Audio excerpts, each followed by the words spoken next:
Rico. Tenemos en línea al licenciado Prieto. Julio, saludos.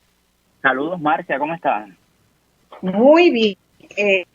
En los pasados días escribiste un artículo que me gustó mucho. El licenciado Prieto es presidente de Mentes Puertorriqueñas en Acción. No sé si todavía sigue ahí, pero me parece que sí, ¿verdad? Soy miembro de la organización Mentes Puertorriqueñas en Acción, que es una organización que trabaja, ¿verdad?, con jóvenes para fomentar el emprendimiento y que seamos, hacer de nuestro proyecto de país, nuestro proyecto personal, un proyecto de país. Bueno, y tú, un joven presidiendo una organización de jóvenes, tú estudiaste ciencias políticas antes que derecho, y ya por Correcto. el artículo puedo ver, ¿verdad?, que tienes algunas preocupaciones con cómo se establecen las reglas de juego en el sistema electoral, ¿verdad?, cómo se procesan los resultados y cómo, ¿verdad?, el nuevo código electoral tú planteabas que podía, en última instancia, tiene tantas consideraciones contradictorias que podría estar permanentemente en los tribunales, ¿verdad? Deduzco de la lectura de tu artículo. A mí me gustaría conversar contigo un poquito, y invito a Mario, si tiene preguntas también, a que participemos los tres en la conversación, sobre cuál es tu lectura del impacto que ha tenido, o que tuvo, ¿verdad? Ha tenido, está teniendo y va a tener los cambios en las reglas del juego electoral. Tú expresaste en tu columna en El Nuevo Día que no debió haberse trastocado las reglas en año de elecciones, y que no hubo una discusión y análisis serio del trámite legislativo, y además se aprobó en forma unilateral con la oposición de todos los partidos que iban a ir a las elecciones. Pero eso se hizo y pues en Voz Alternativa hicimos varios programas para discutir ese nuevo código electoral con Héctor Luis Acevedo, con otras personas del ámbito, conocedores de muchos años del ámbito electoral, pero el hecho fue que se aprobó un código que cambió las reglas de juego. ¿Qué consecuencias para ti ha tenido esto y va a tener? Pues en realidad la columna surgió de verdad de la inconformidad en cómo se aprobó ese nuevo código electoral. Como bien menciono, un código electoral establece las reglas fundamentales de juego y no se en año de elecciones no se debió trastocar, como bien menciona.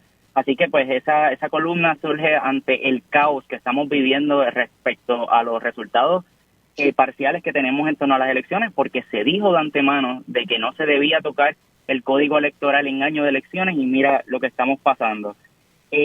A mí me parece, ¿verdad? Héctor Luis Acevedo ha sido muy enfático. Yo tuve la oportunidad, el gran privilegio de ser uno de sus alumnos. Él fue profesor en la Escuela de Derecho y él dice que la pureza de un gobierno depende, la legitimidad de un gobierno depende de la pureza de sus elecciones.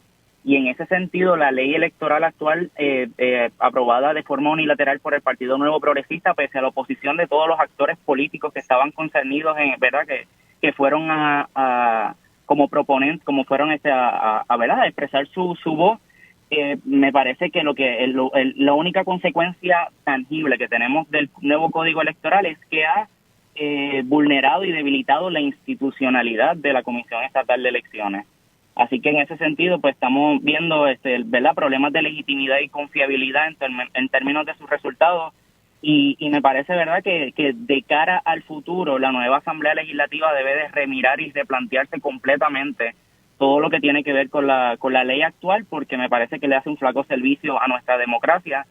Y verdad, de cara al futuro, eso debería ser una de las consideraciones, de las primeras consideraciones de la nueva Asamblea Legislativa.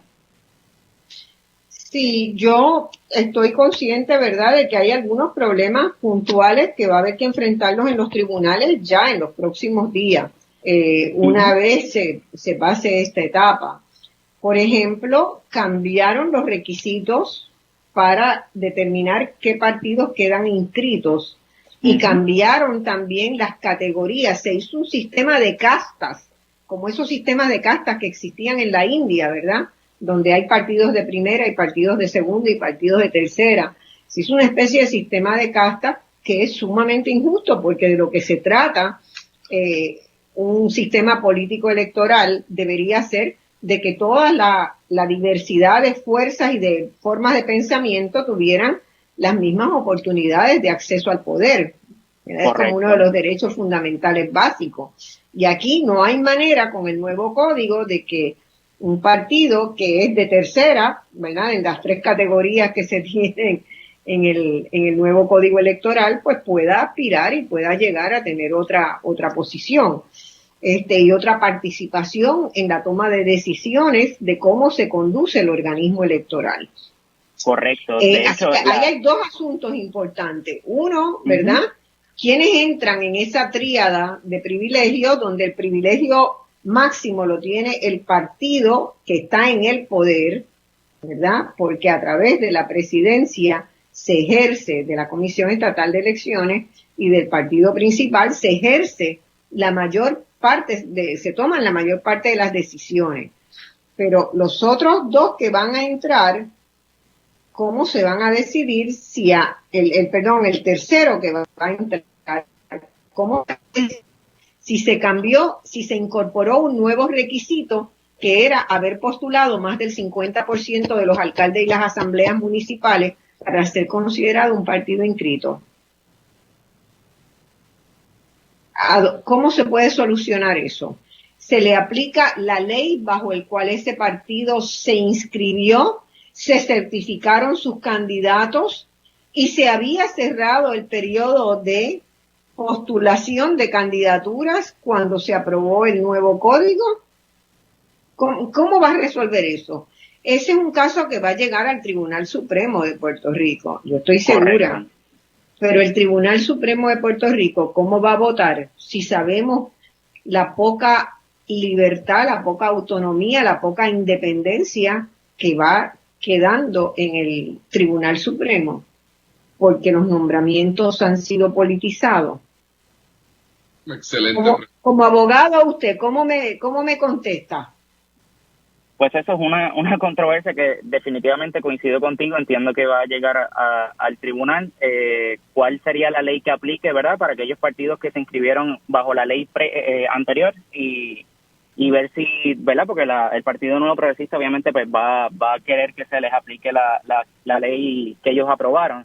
Así, pero no me atrevería, verdad, a decirle si uno o lo otro. Me parece que eso es una controversia que va a llegar a los tribunales como es otras tantas. Controversia. Yo no tendría problema con que la dilucidara un tribunal si tuviéramos confianza en la independencia judicial, pero ahí tengo otro problema. Claro. ¿Verdad? Así que de lo que se trata es del diseño de un sistema que no tenga que pasar por esos procesos tan dramáticos, ¿verdad? Porque las elecciones no pueden ser un drama cada 4 años. Tiene que ser un proceso de renovar el sistema político. Y parte del problema que tenemos es que nuestro sistema electoral es reflejo de un sistema político y de una concepción de la política de que quien gana una elección arrasa con todo. Correcto. El que gana, gana todo. El que gana, gana todo. En otros sistemas, ¿verdad?, político-electorales, donde hay representación proporcional de los votos, pues tendríamos que cada partido, cada fuerza política que participa, pues tiene una participación electoral que es representativa del monto de los votos que sacó. Entonces no es que arrase con todo. Aquí debió incorporarse un mecanismo de ley de minoría porque había llegado la situación en muchas elecciones donde el arrase era total.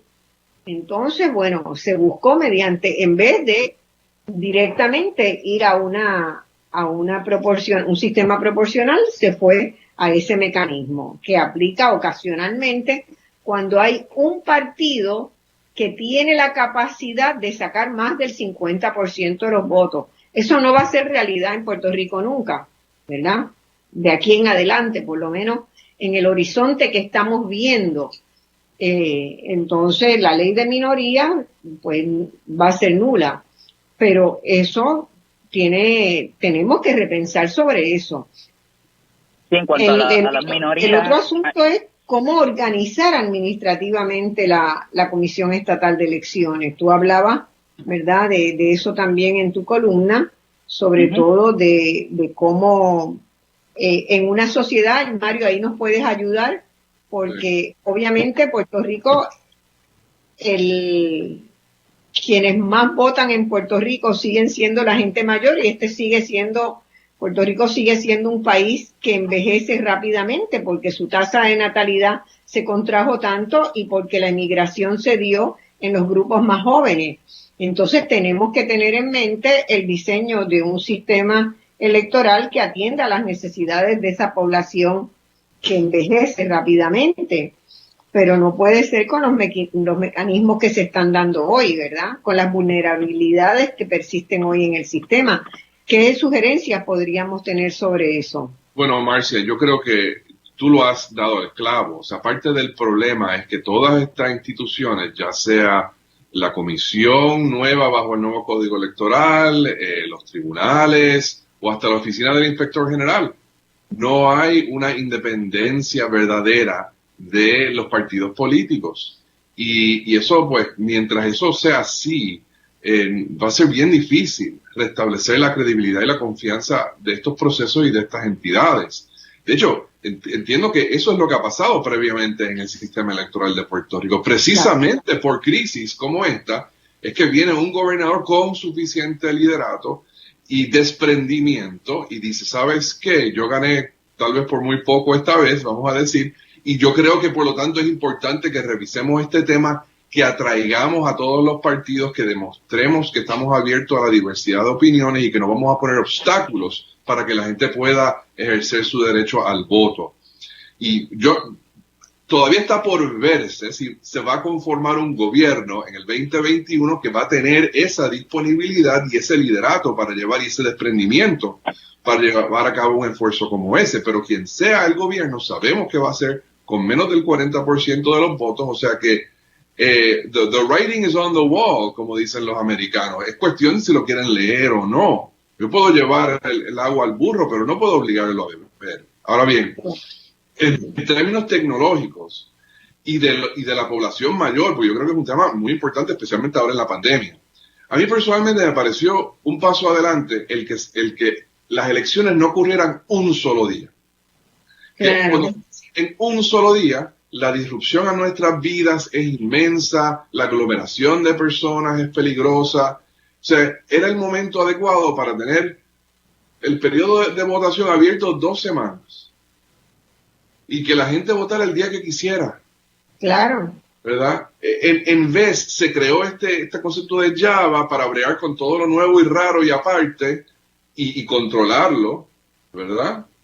De tal manera que la gente que quiera votar no el día de las elecciones puede ejercerlo a domicilio, por correo, antes del día. Pero el error, ese es el error, ¿verdad? La solución tiene que ser convertir en votar por adelantado como algo normal, como parte del proceso regular y no como un parte de un proceso excepcional aparte, que luego ya vimos lo que pasó con él.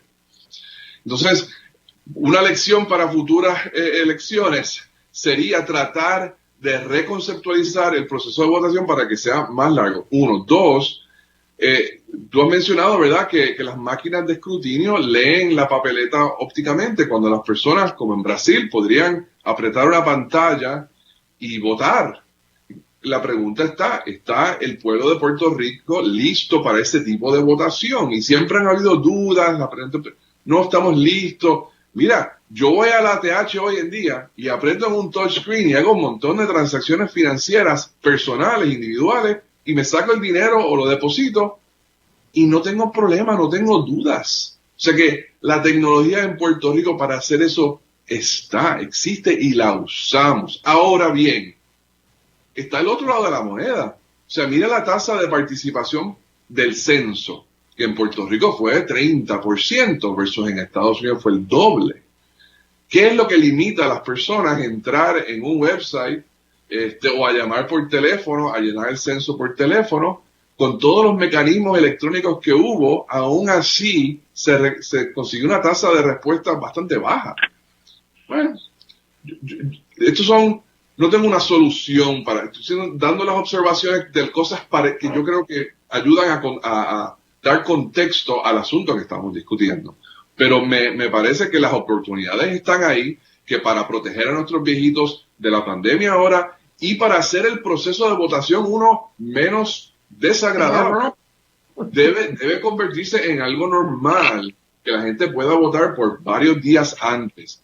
El voto a domicilio me preocupa, hay unos asuntos ahí bien complicados, no se puede simplemente ir a la calle, un partido empezar a buscar votos, eso está fatal, pero los mecanismos están, es cuestión de que se hagan y que no se piense que con apretar un botón o confirmar un contratito ya todo se resolvió. La comisión tiene que tener la capacidad de hacerlo y nosotros damos nuestras contribuciones para que lo tenga esa capacidad. Y lo dramático es que pasados 4 años, 120 millones de dólares invertidos, tenemos unas elecciones realmente que no son orgullo de nadie en Puerto Rico. Cuando en el pasado, cuando se contaba palito, sí era orgullo, sí teníamos el orgullo. ¿Qué pasó? Y las soluciones las tenemos porque lo hemos podido administrar elecciones confiablemente en el pasado. Así es. Julio, ¿querías comentar algo más? No, me parece que, verdad, estoy totalmente de acuerdo con lo que menciona el compañero. También a mí me parece que hay que repensar todo lo que tiene que ver con el voto adelantado. A mí me parece, verdad, lo publiqué mi inquietud en la columna, de que se debe idear un mecanismo de contar esas papeletas antes de la elección general, por lo menos la mayoría que se haya recibido hasta ese momento, cuestión de evitar ese ataponamiento tan masivo que tenemos.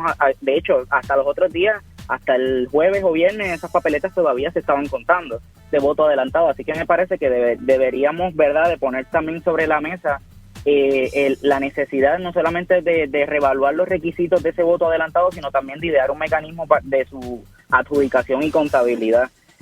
¿Verdad? También mencionando, volviendo atrás un poco, estoy totalmente de acuerdo en términos de que los 3 partidos con más votos íntegros solamente tengan comisionados. Me parece que es algo antidemocrático. Nosotros deberíamos de aspirar a fortalecer nuestra democracia y no a debilitarlo de esa manera.